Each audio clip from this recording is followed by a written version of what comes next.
what's up? Welcome back to another episode of the Limitless Podcast, where we talk about pretty much whatever we want to talk about.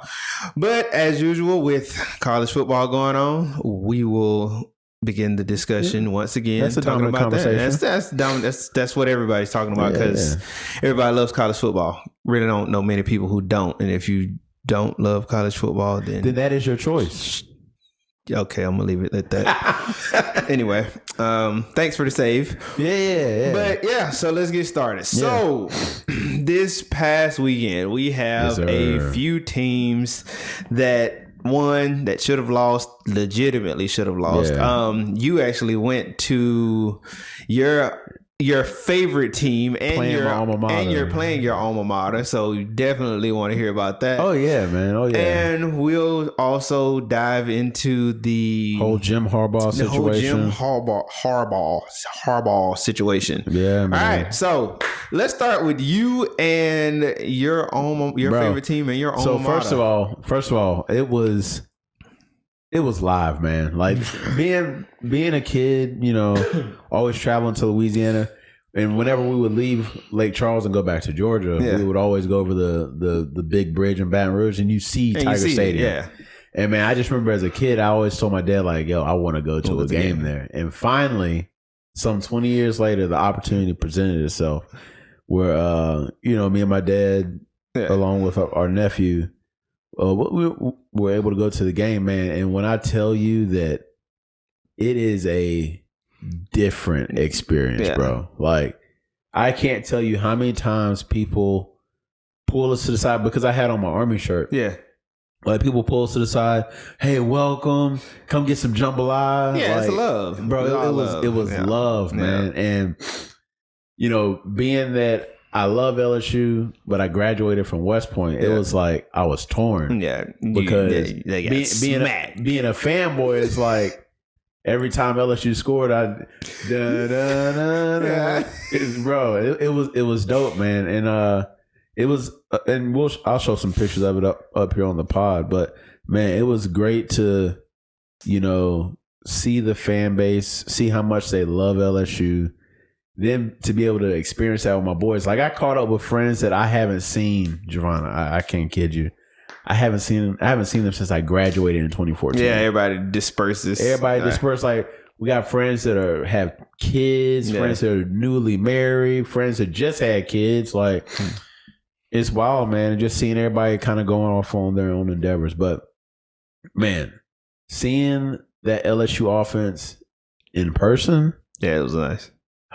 It is as good as it is on TV. Like, Jaden Daniels is him. Yeah, I watched half. I watched like half of the game, and then I think I turned it when it was like 38-0. Yeah, I was like, I'm done. I can't. It was a blister. That was a blistering. Them boys were hitting out there. Yeah. Like, there was times where I jumped, because I was on the 50-yard line, like probably I was 50-yard line, row 28. So like, I'm perfect. Like, I can see everything. You can see everything.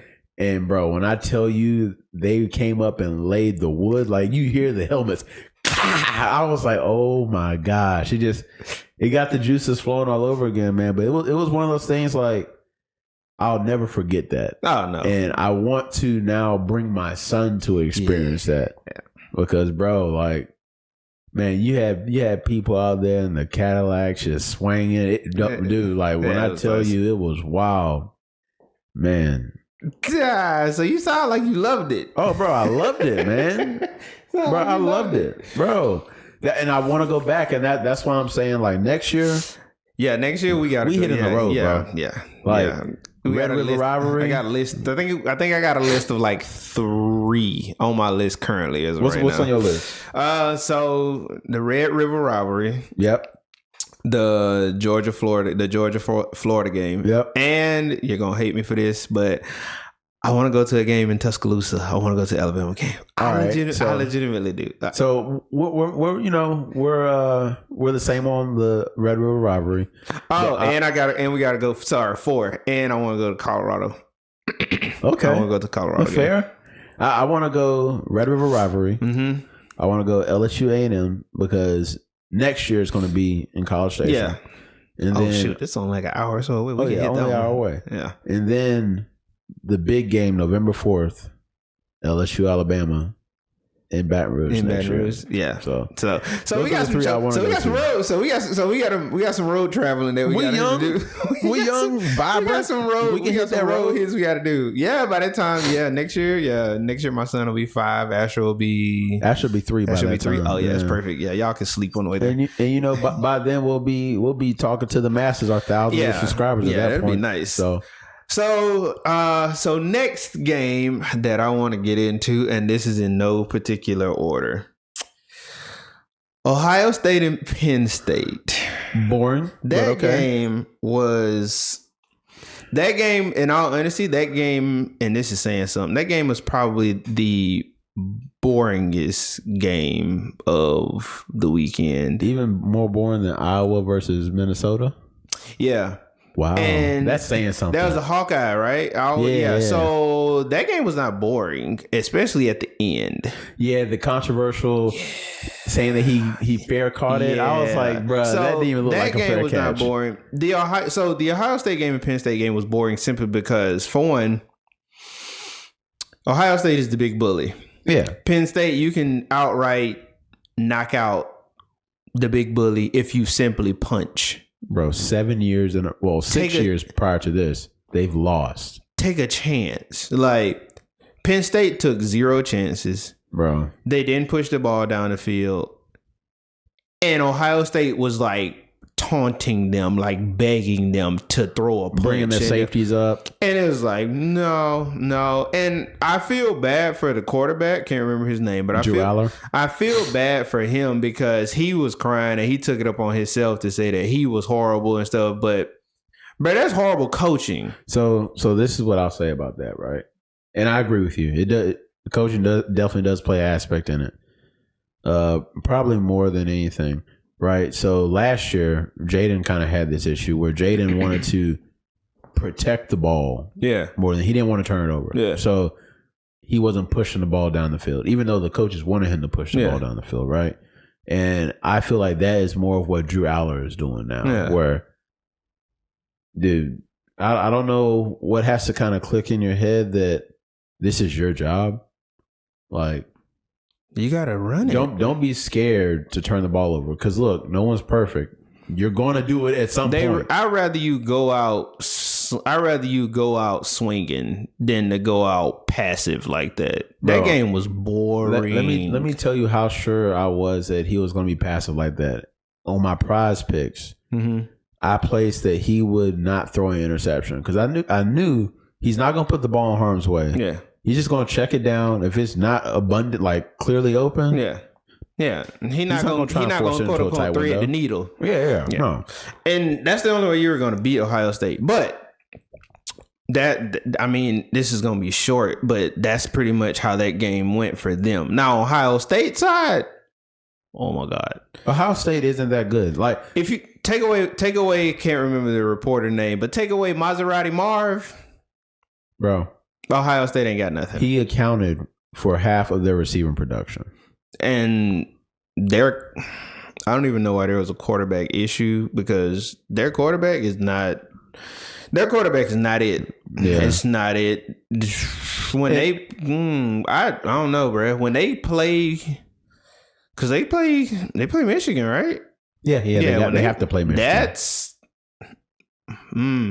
That's all I'm gonna say with that. But bro, I'll even say the same thing about Michigan. Like, Michigan's offense isn't impressive to me. No, their defense is. Yes, defense is solid. Like, defense is outright. I would give it to them. Defense is outright ridiculous. Yeah. I know we'll probably talk about this in a later episode, but the fact that some Caesar, I'll put this on Caesar. I won't put this on 247 or on 3. Y'all are just reporting it. But for Caesar to have JJ McCarthy as the leading Heisman candidate right now, how is insane to me. I don't know how, bro. Because look, he has good stats. Yes, but he has good stats against subpar competition. Yes. Penix, he's already had his Heisman game. He's won it. And bro was freestyling on the sideline at the Oregon game. Yeah, bro. And look like we got this. Look at the stats he's putting up. Yeah. Jaden Daniels. Look at the stats he's putting up against SEC competition. Yes. I understand that he isn't undefeated. Got that. But if we're talking about the Heisman, so if we're talking about the Heisman, is an individual achievement award. Yes, it's an individual achievement award. And that's what we need to base this on. You can't base it on a team's win versus losses. Exactly. Because if we were doing that, and this is going, I gotta say this. If we were doing that, Caleb Williams should not have gotten it last year. Stetson Bennett. If we're finna do that, if we're doing that, then how did Caleb Williams win? How was he the Heisman favorite this year? But I will get on him. You know what? I think that is a perfect segue into our next game. Woo! USC Utah. Oh, I watched that and it was beautiful. The pig farmer came out victorious. It was beautiful. Mind you, quarterback was walk-on. Yeah, O'Toole. Yeah. O'Toole, yeah. Rising is not playing anymore this season. Yeah, they say he's out for the season. He's out for the season. Yeah. Which I kind of expected that. Like, dude, you just tore your ACL in January. Yeah. I think it was in January. Yeah. It's like January time frame. And now you're trying to... Nah, fam. Yeah. Nah. So with that game, I'm sitting there and I'm watching it and I'm like, yep, USC ain't got no defense again. And no discredit to Utah. I mean, you kind of expect Utah to have a defense, then you kind of don't expect Utah to have a defense. But compared to USC's talent, you're like, they actually got Caleb out here shaking it, bro. You know what? I will give credit where credit is due in this situation. Somewhat, USC's defense they performed better than what I thought they would. But I'll give them that. But it was against Utah. It was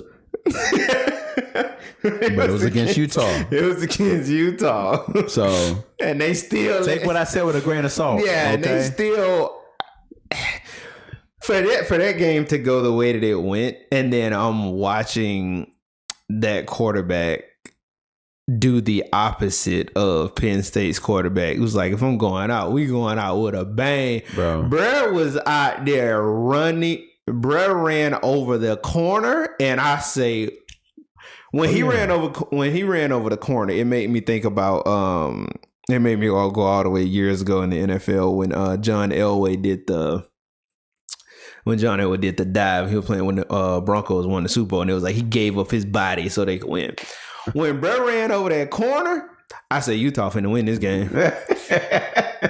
And you could tell he got up and the corner took the worst end of it. Oh, Lord. It was like, he got up and Utah's quarterback was kind of like, he kind of winced a little bit. Was it worse which one was worse? The Dylan Gabriel running over the Texas receiver or the Texas defender, or O'Toole running over the USC corner? Dylan Gabriel running over the Texas defender was cleaner.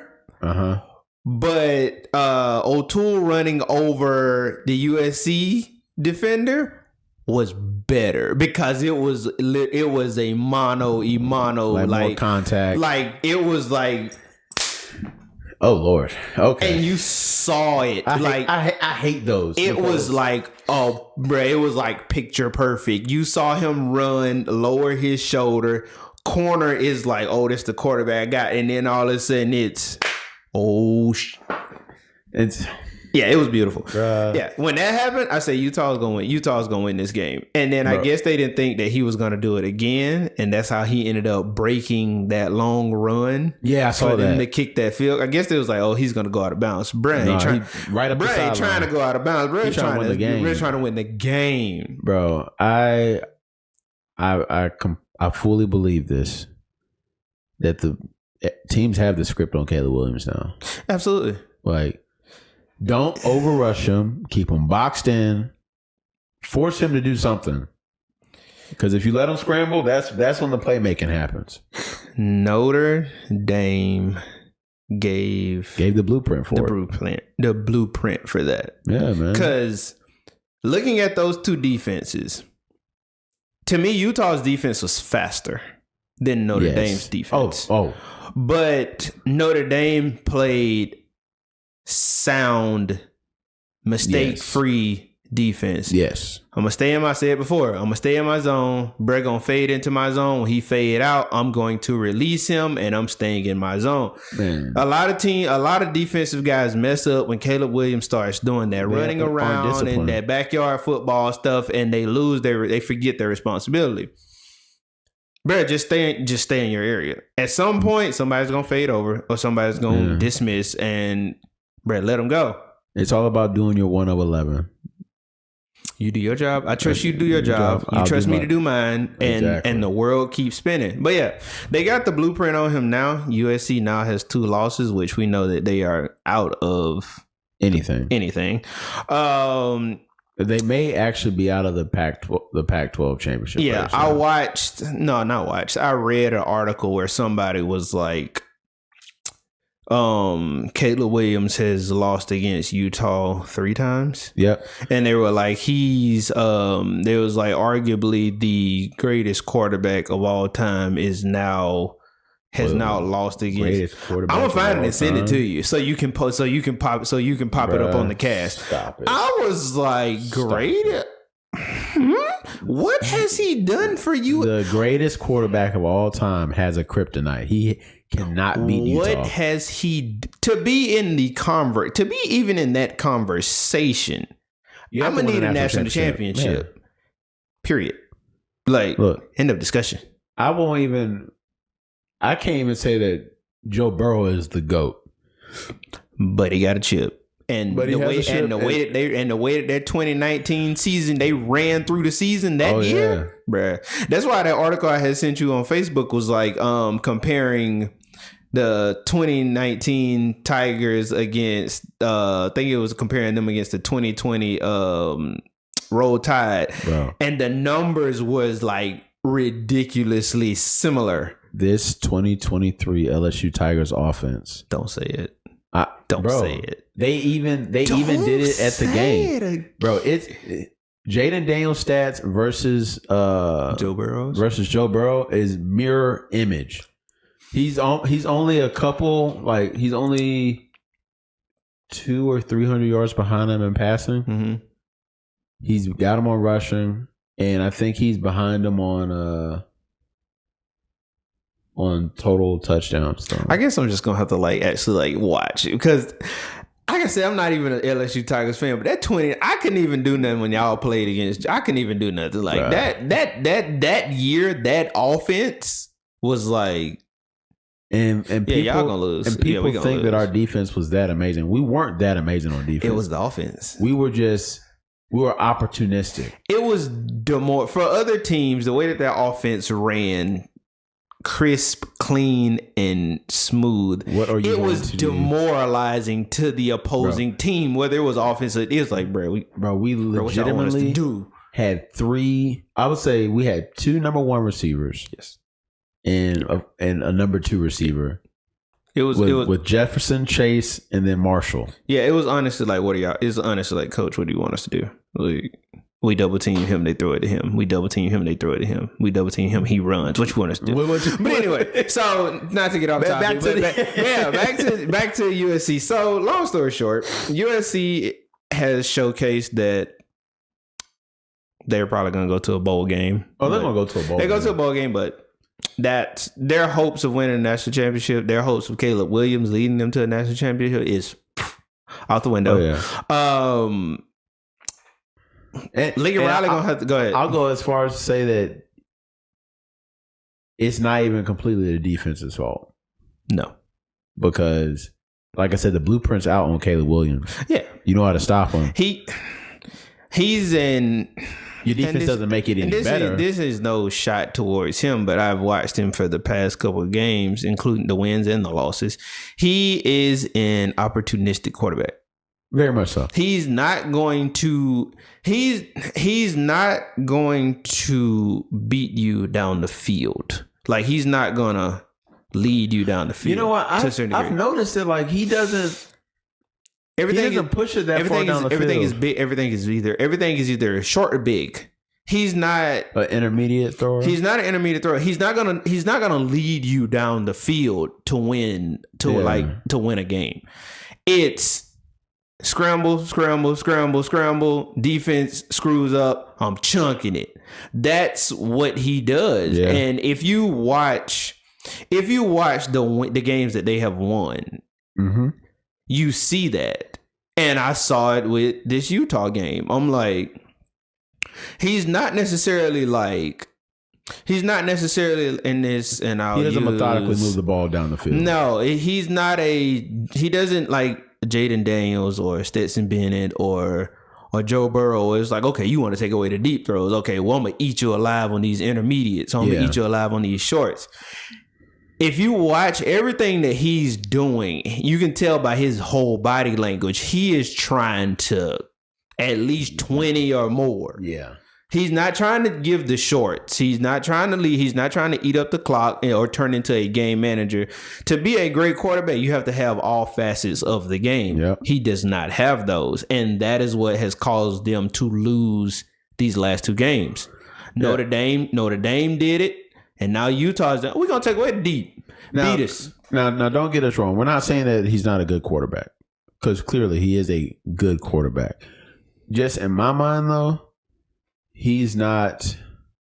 I think the hype is already just there to this point where because of last year, he's going to be a number one. Well, I'll say because of last year and what he did at Oklahoma. Yeah, those past two, Oklahoma, and then what he did last year is always so much hype there. But now I think, sorry to cut you off. Now I think teams and coaches are like, he's really not. But man, I'm telling you, like if I use this year as my sample size, like. Drake May is better than him, in my opinion. And I'm going to ask my question, then we can move on. Okay. Yeah, Drake May, Jaden Daniels, Penix. And I'll just leave it at those three because you actually see them doing progression. I'll even say Bo Nix is better than him. I was going to say Bo Nix as well. Yes. Like they actually do their progression. What's my primary? What's my check down? You've watched them win games. You've watched them win games by taking the home runs. You've watched them win games by beating teams intermediate and shorts. He doesn't have it. I'm going to ask you this. If you were a NFL owner and you had the number one pick and he's coming out of the draft, would you pick him?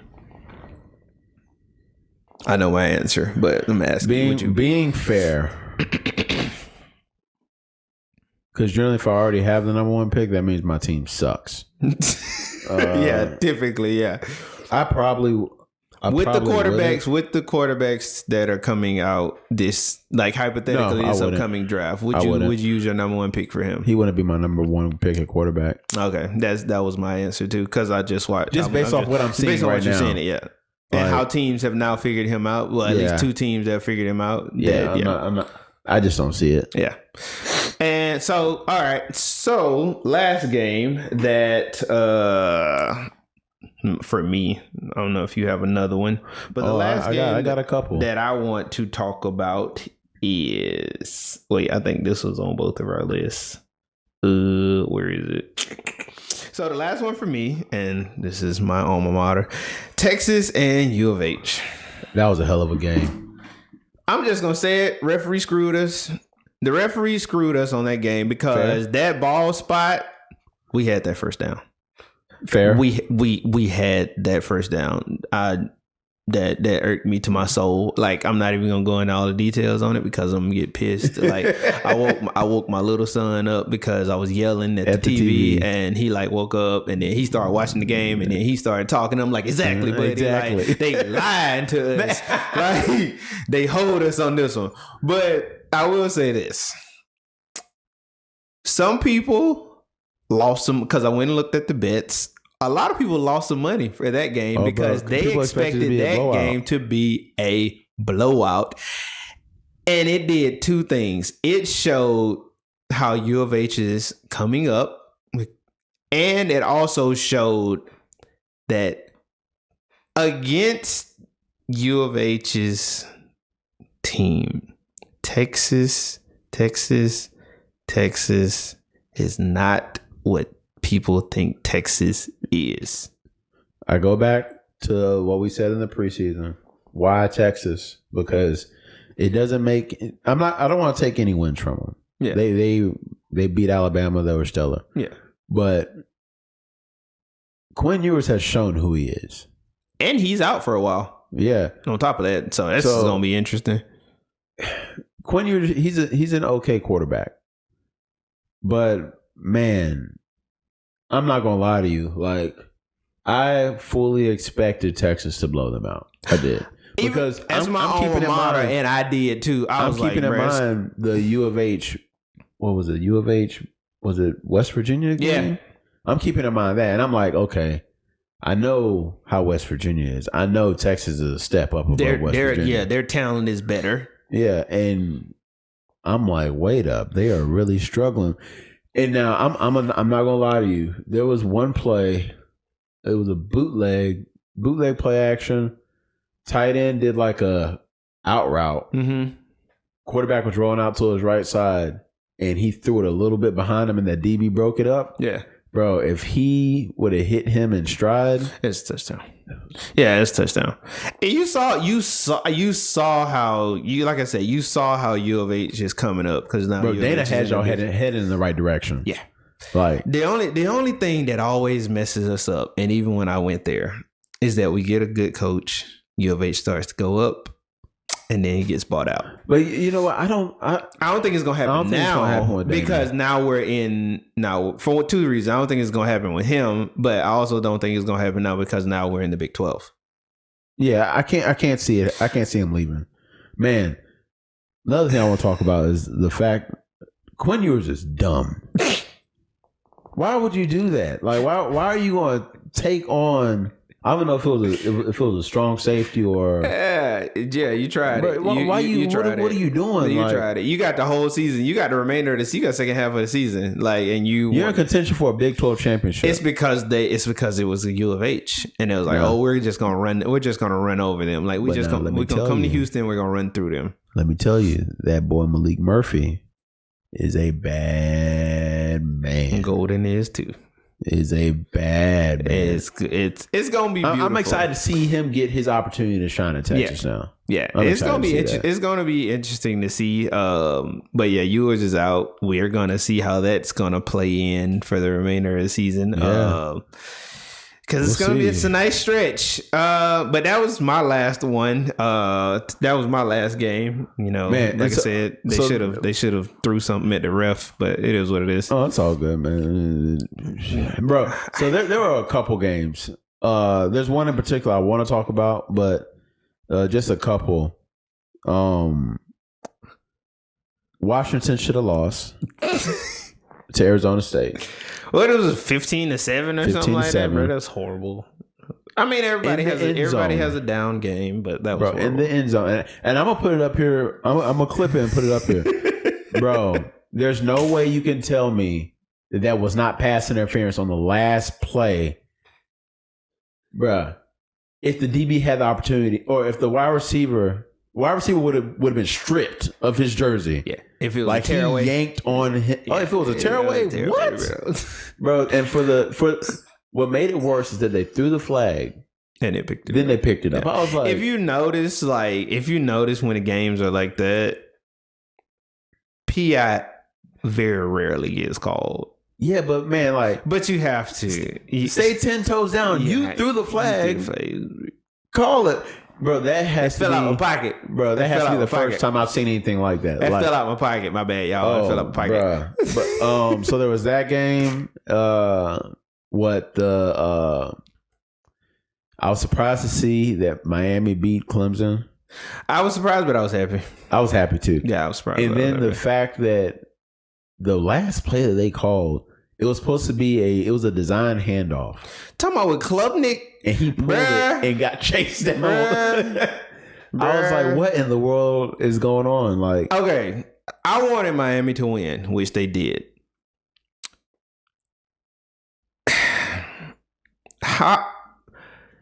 Stop out coaching yourselves, bro. We say it all the time. I think we've said it ever since the season has started. We probably said this in preseason. Stop out coaching yourself, bro. Klubnik is not that fast. He's athletic, but he's not that fast. He's athletic, but Klubnik is not that fast.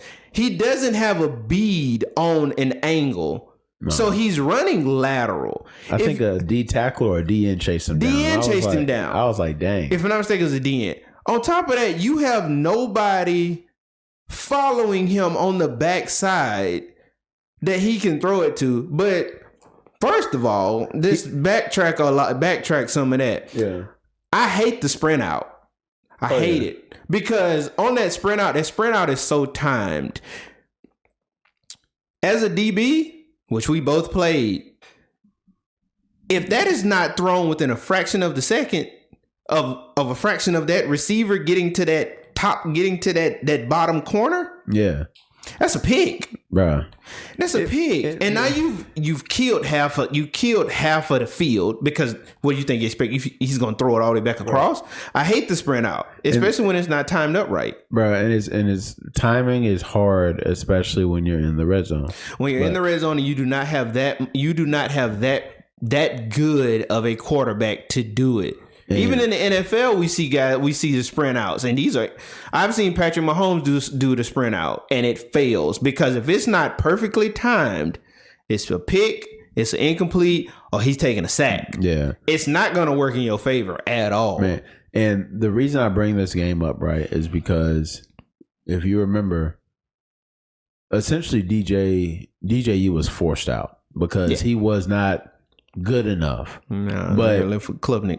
Now, you give the reins over to Klubnik because you believe that he's better than DJU. Which y'all are 4-3. Oregon State is over here thriving in the top 15. Yeah, and DJU is showing. Nah, it wasn't me. It was y'all's development. It was development. It was the system. So I think this is they were bullheaded. Bro, this is giving us a glimpse into the future of what Clemson is going to be if Dabo does not get it fixed. Average at best. He's and we said this on previous podcasts. He may not verbally come out and say it and change his thought process or change his plans for the transfer portal. But somebody's going to come down. But and if say, you don't have Clemson a job is going to be average. Yeah, bro. There's no reason why Clemson had the few seasons that they had where they were top tier, and now it's like, what's going on? Look at Alabama. Look at Alabama and tell me you can't make it happen by changing a few things within your system to better suit the guys that you have. Yeah, man. Alabama doesn't have the top tier team that they've had of days old. But they always find a freaking way to win.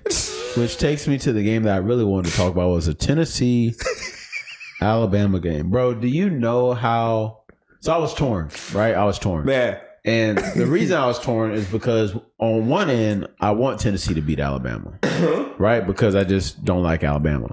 On the other hand, I'm like, hating Alabama. I need Alabama to win so that when LSU plays them, that game is up there so that when Jaden can get his Heisman judges. Yeah, you get the judging going on. But bro, for Tennessee to give up the ghost in the manner that they did to go up 20... They were up 20-7, going in a half, and then they gave up 20 some odd unanswered points. Yep. I was like, bro, what are we? You gave up the Holy Ghost. What are we doing? I love the SEC shorts. So on this past one, they had what's the guy first half Alabama? He was like sitting in the chair. Yeah, and it was like LSU and Kentucky and Auburn were like all around him, and it was like, we need to know, how do you keep winning? And then like as it progresses through, the garage door comes up and it's like second half Alabama. He's like straight face. He was like, release him. He's like, release. He was like, release him. He was like, I'm still standing here and y'all have yet to release him. Alabama's season is truly the tale of two different teams. Bruh. First half team, garbage.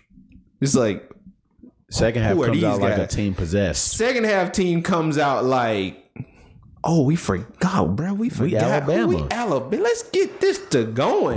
Because they came out and they got, look, I got to steal this from my nephew. They came out and they gave Tennessee a 2-piece and a biscuit. And they didn't know Tennessee didn't know what to do. It was like, bro, we thought we had this one. We thought this... What are we doing? Y'all ain't doing nothing. That's the point. That's why we say that football is a game of 4 quarters. Not just a half. Jalen Milroe came out and was like, "Okay, I got this." Bro, let me just go into the future with me. Yeah, because this week they both are on bye week. Next week is the big game. Next week is the big game. Yeah, bro. Wait, and that's going to be in Tuscaloosa? It's going to be in Tuscaloosa. Okay. At 6:45. They dropped the time. Okay. We got to be locked in for that. Bro. Yeah. Man, if LSU can stop the deep ball, Bama's in trouble. Because that's what hurts teams. That's what he's good at. He hits that. I think for teams, when he hits that deep ball, even if it's just one, they are like, oh snap, and then everything else opens up. But I'm gonna tell you, man, like I get it. Like Alabama's gonna be the best defense that LSU has seen on a whole. Now that the train's rolling, I'm not gonna say they'll stop them. Well, I don't think anybody can stop LSU. I think it's more of a how much can you contain them? Yeah, it's not a stopping situation. It's can we keep them? Can we keep them under 30 points? Yeah, because right now our lowest scoring game was 24 points. That was the first game. That was the first game of the season. Yeah. Our highest scoring game was 60-something points. Yeah, which was this past. Bro, this team is averaging, I think I saw it's like 52 or 55 points a game. Yeah. So that's what I'm saying. The question is going to be for Alabama is, can you keep them under 30? And can we keep them under 30? And can our defense hold up? Primarily secondary. Can the secondary hold up against y'all receivers? From looking at Alabama, first half Alabama versus second half Alabama, I just gotta call it. The answer is no. Yeah, that's a tall order to ask of your safeties, your corners, even if y'all go nickel. You can't really keep up with them. Like you said, the snowball is already rolling down. You ain't stopping it. Man, we have 3 legitimate receivers. Yes. I could probably even throw in Chris Hilton as our 4th. We have a tight end in Mason Taylor. And we have a stable of backs, bro. And to top all of that off, you have the X factor of Jaden Daniels. So he can run, he can pass while he runs. Bro, clearly, because that throw he made this weekend was crazy. I think it's gonna be closer than what I'm gonna say this. I think it may be closer than what we generally expect, just because it is a top tier rivalry game, and it's nighttime in Tuscaloosa. But I will say, fourth quarter is probably when Alabama's probably gonna break, bro. It's because that's a lot. Only thing I'm worried about is the fact that one of our corners got hurt this weekend. Actually, our best corner. But Alabama doesn't. They say Jermaine Burton is the number 1 receiver, in which case he is. Yeah, but Jermaine Burton is not a true number 1. No, he has the potential to be. He has the potential to be, but he's not a true number 1. Defenses don't fear him. Let me go as far as to say that on our team, if Jermaine Burton was on our team, he'll be 3. He'll be 3. He'll be 3. No ifs, ands, or buts about it. No ifs, he'll be 3. Teams don't fear him. No, like the legitimate team, even though he was smaller and he used that to his advantage, teams feared Devontae Smith. Yes. Outright feared him. Like, he's fast. Oh my God. He's deceptively fast. Teams feared him. Teams fear Brock Bowers. Yep. Teams feared Jamar Chase. Justin Jefferson. Neighbors, not right now. Bruh. Teams feared these guys. It's like, bro, go to the other side. Go to like Marvin Harrison, Maserati Marv. Teams fear these guys. Yeah. They are true number ones. Double team me, do whatever you want to do. I'm going to get mine. I'm still going to get mine. So teams don't fear Jermaine Burton. Bruh.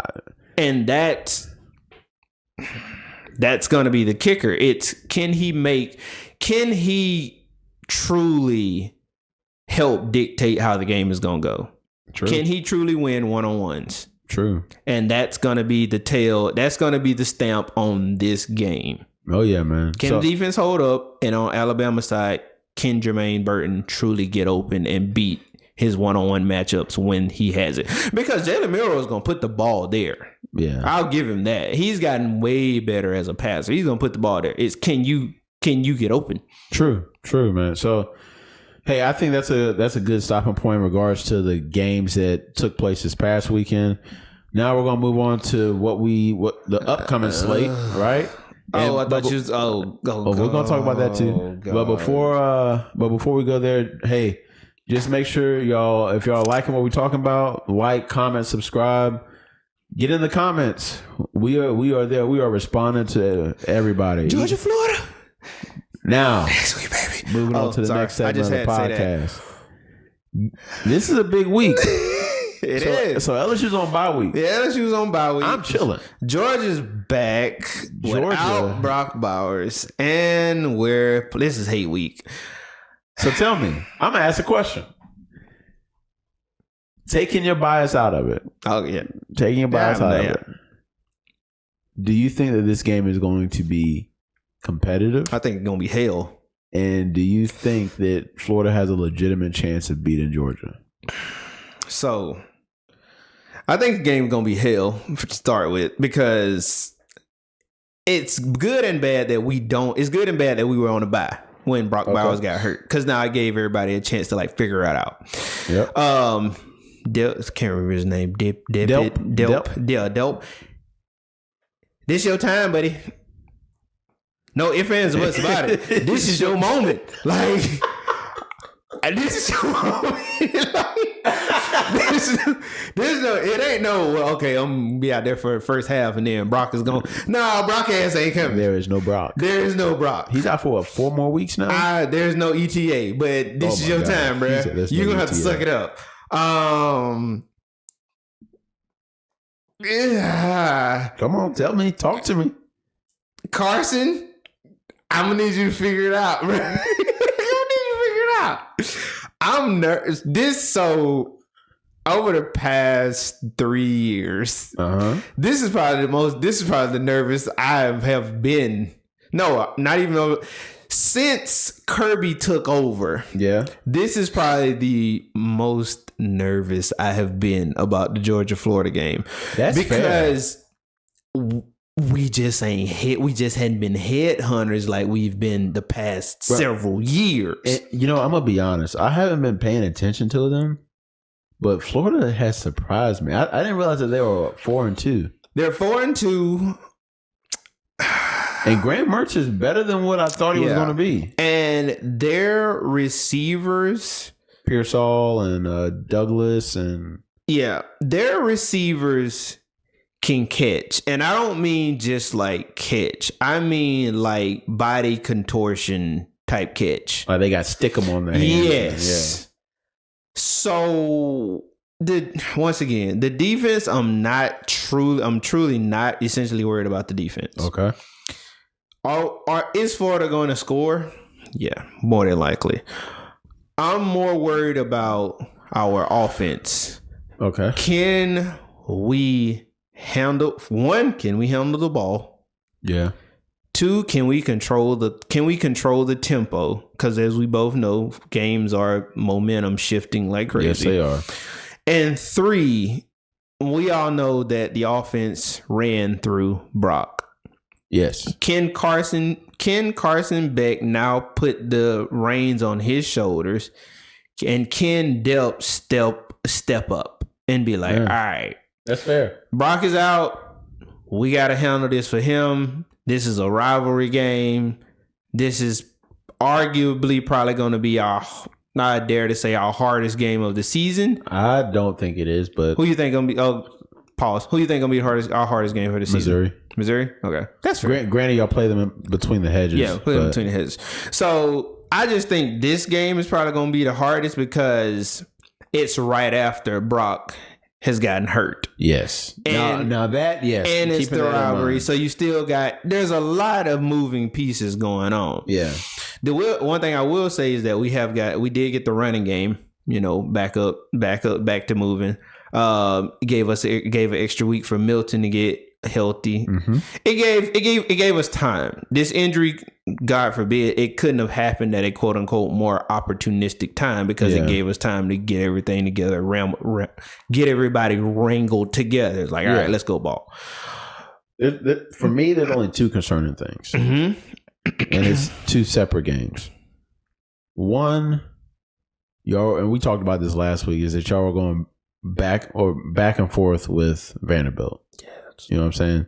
Freaking ridiculous. That scared me with your defense. Yes. Right? And then, but it also showed, okay, the offense is able to score. Then the Auburn game, like, as weird as it was, I get it's a rivalry game. Oh, they ran like hell. Bruh. They ran like hell. And that's all they did. That was like the thing that like shocked me most about that is all about Georgia. I was like, bro, you do, with a Kirby Smart defense, you don't see that. You don't. That was an anomaly. But that was an anomaly. Does that make me feel good? Absolutely not. They ran like hell. You're about to go up against Trevor Etienne and the other dude, other cat from that transfer. I'm legitimately nervous about Etienne. I really am. And then, man, I'm as a third party bystander, I'm highly interested. Yeah, in that game. I'm gonna be locked in. Phone is probably going to be off. So if you coming over, then just come in. Phone is probably going to be off. We should live stream that game. Yeah, we can, but yeah, I'm gonna go ahead and apologize now for my language. But what else? What else, man? One other game that's really going to be really interesting this weekend. It's going to further shape the Pac-12 race is Oregon versus Utah. I think Oregon gonna blister them. I don't know, bro, because Oregon has that defense. Yeah, I think that's the one thing that kind of worries me is just those two games. The Utah Oregon game, bro. Oregon's offense. So looking at Oregon's offense and looking at USC's offense. Yep. Looking at how Bo Nix controls that offense, and then how Caleb Williams, for a better word, did not staunchly different. Yeah. Oregon's gonna roast them, I think. And the reason why I say that is because Oregon has weapons on the outside, on top of the fact they have their running back, which is ridiculously fast. But it's the Irving or something like that? It's the manner in which Bo Nix controls the game. You ain't got, once again, like you said, there's different. There's short, intermediate, and long. Bo Nix don't be looking for the home runs every time. He doesn't. He does not. Bo Nix does not do a lot of scrambling until it's necessary. Yep. And his receivers now and throughout the course of the season, I watched them. His receivers now have a tendency to find the zones. They don't necessarily run their routes completely. Yeah. They run their routes, and as soon as they hit an open area and an open zone, they stop it. Yeah. I'm in agreement to the fact that Oregon will beat Utah. Yeah. I just think it's going to be another highly competitive game. How it was not as high scoring as them in Washington, but I think it'll be kind of a close game. It's gonna be a good game, but we'll see. We might do something for that one. We're probably gonna have a few lives going on for that one. Bro, I would love to go live for the LSU Alabama game. But so that ends our recap and our upcoming. Yep. Now, what has set the stage for college football? Jesus. What has essentially taken over? If you haven't been locked in, we'll have a link to the article down below. But Jim Harbaugh and Michigan and signal calling and all of that. Yeah, so for those of you who didn't know, right? Mm-hmm. Apparently the NCAA caught wind of, once again, Michigan doing something nefarious. Before, it had to deal with illegal recruiting practices, which, okay, that's not a big deal. That's a smack on the wrist. Yeah. This time, it came down the pipeline that Michigan, a staffer from Michigan, I forget his name. Push pause. Well, while he's looking up the name, this staffer went Connor Stallions. Thank you. Sir Stallions went to 30 different Big Ten games over the course of the last 3 years. Yeah. And during this time, or while he was at these games, he was essentially not stealing signals, but looking at their signals to further determine what they were doing. And it's the placement that these seats were purchased at. Yes. The placement of these was like 50-yard line. 50-yard line directly across to the opposing team. Yeah, and he got, or the way they did it, they placed 2 seats completely opposite sides of the stadium, so they're able to see both sides, just in case, right? Yep. And I don't know exactly how it happened, but it came down the line where essentially the NCAA caught wind of it. So according to the article that we'll have, I finished reading it. A university, which was an anonymous university, went back through their surveillance footage. Yes, that's what they went back through the surveillance footage, and they noticed that the seats were empty. Yes, this past weekend, which makes it look even worse. Yeah, because you're buying seat. First of all, you bought them in your own name, dummy, bruh.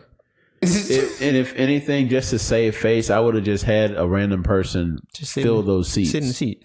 But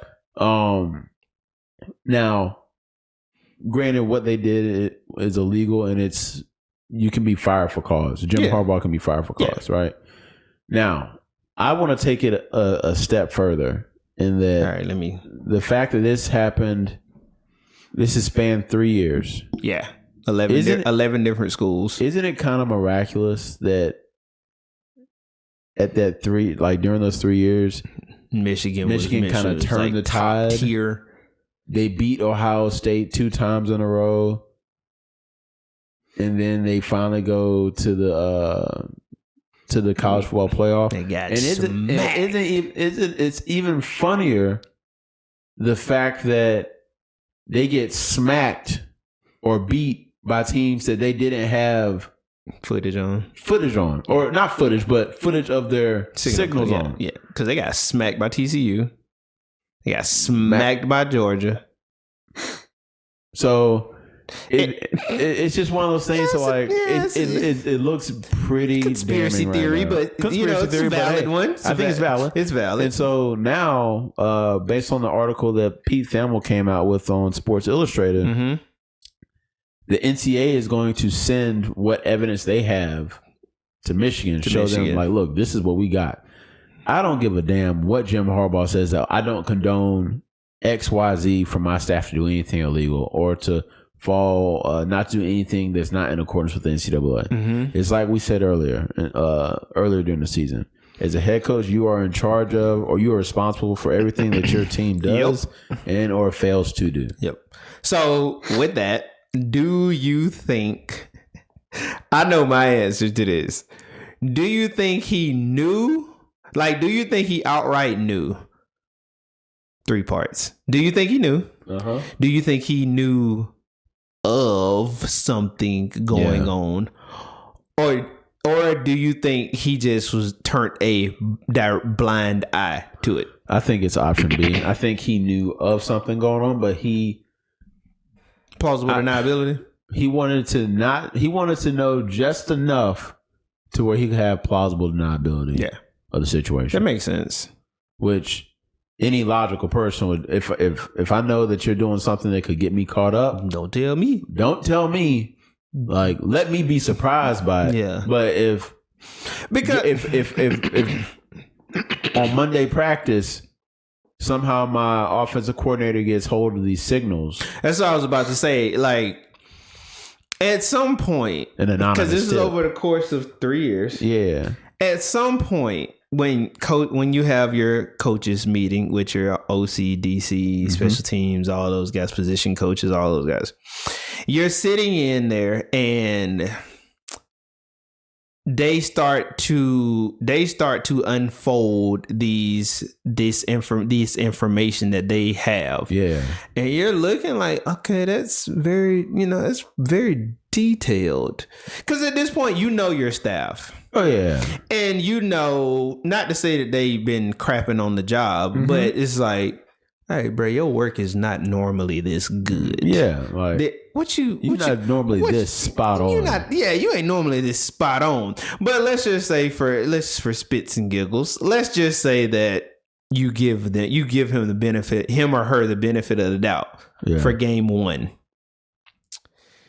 And game 2 comes. Game 2 is getting ready to come up, and they have similar details. Okay, bro, now I got a question. Everybody leave out. I got a question for you now at this point. Bro, let me tell you, man. How is your information this you got somebody on the inside? Bro. How is your information this detailed? Don't ask questions that you don't want answers to. Yeah, that's fair. That's how it should roll. But man, bro, you're not going. So like, and we've made this abundantly clear. I'm like really tapped in when it comes to recruiting. Not to say that Michigan hasn't had top tier recruiting classes, but it ain't been up here. It ain't been that, bro. No. It ain't been up there to beat Ohio State 2 times. It really hasn't, bro. Like, no. And I know what Greg Schiano, the Rutgers coach, came out like, he was like, bro, how do they? Because I think he was like the big one that kind of like this blew up. Yeah. Because he was like, bro, I understand y'all are good, but y'all aren't that good. Y'all have to know something. And people kind of just like, okay. And it got wind of somebody and they was like, oh, let me look into this. But it doesn't, it's definitely not a good look for Michigan. Because it's been 3 years. 3 years, 11 different schools, empty seats, paid for with your own money. I mean, paid for in your own name. So dumb. You can't deny that. And then he would the kicker. So the kicker for me is he was suspended. The staffer was suspended with pay. Bro, you're not gonna suspend some. Not to say that you gotta end his quote unquote football life career or whatever. But you suspended him with pay, and these are serious allegations against your university. They even have footage of this man or person, whatever, recording at a game on a cell phone. I'm like, why are you, bro? This is damn. And people were like, well, that's no different than that's no different than teams exchanging film. Yes, it is. It's a big difference. It is because on the film, difference. You don't see my signal calling. You don't. You see the play. You just see the 22 man. You see the 22 men on the field. You see how we are running our routes, how we're doing our runs. But you don't know what hand signal is associated with what route concept. And so yeah, there's a big difference. That's why it's illegal, bro. So the way I honestly feel that this thing is going to end is that. Harbaugh, Michigan, they're going to be found guilty, and Harbaugh is going to go to the NFL because if you notice, go back to the NFL? Oh yeah, if you've noticed these past 3 years, he's been flirting with going, especially last year, he flirted with going to the NFL heavy. Yeah. But one thing led to another, things fell through, whatever. I think he's going to leave because once he's found of this, because the evidence is too damning for him to not be held responsible in some way, shape, form, or fashion. And even in the small percentage that you knew nothing about this, that's still damning because you're the head coach. I mean, bro, think about it. They had the recruiting violation. They self-imposed a 4-game suspension on him. Bro, this is 10 times worse. And now, than that. This doesn't look good. This is a job ender. Now, that's why I think he's going to go to the NFL. But going to the NFL though, like, I mean, I know the NFL has more. The NFL has more resources and all this, but if he is found guilty, like that's a black check on his resume, like, bruh. Like, if you're an owner, are you wanting to take a chance on that though? But so this, I mean, I'm just thinking ahead, but short answer, I would say no. But just looking at it from Harbaugh's perspective, somebody's going to. No, somebody's going to. It's either because he has history in the NFL, but it's either he loses his job and he goes to the NFL, or he loses his job and he just stops coaching. He's already set because he's made buku money. With him, even if he does lose his job, he doesn't go to the NFL, another school is going to pick him up. Oh, another school's going to pick him up. Yeah, they'll give it a couple years. Let that, Petrino. Hugh Freeze, come on, Petrino, Hugh Freeze, like, so they let the dust settle. Be like, we'll call you. Just give it 3. Yeah. So I think that's a good stopping point. Tell us what y'all think on this situation. Like I said, we will do our best to have photos up of JoJo at the LSU game. We will have the article up for you guys to read it. And tell us who y'all are excited about for this upcoming week. Man, do you think we should go live for the Georgia-Florida game? Like, I'm kind of feeling frisky. Like, I want to go live for that. We can. We can just watch it and just we can. We can start playing. We can start playing that right now. We can definitely go live for it. Let us know if y'all want us to go live. Yeah, let us know if y'all want us to go live for the Georgia-Florida game, so y'all can see just how happy and or pissed off I'm going to be, which is going to be a slew. I'm going to be entertained. It's going to be a slew of emotions regardless. I'm going to be entertained over here. Are you not entertained? So with that being said, guys, as usual, we love y'all and we are out. Deuces, y'all.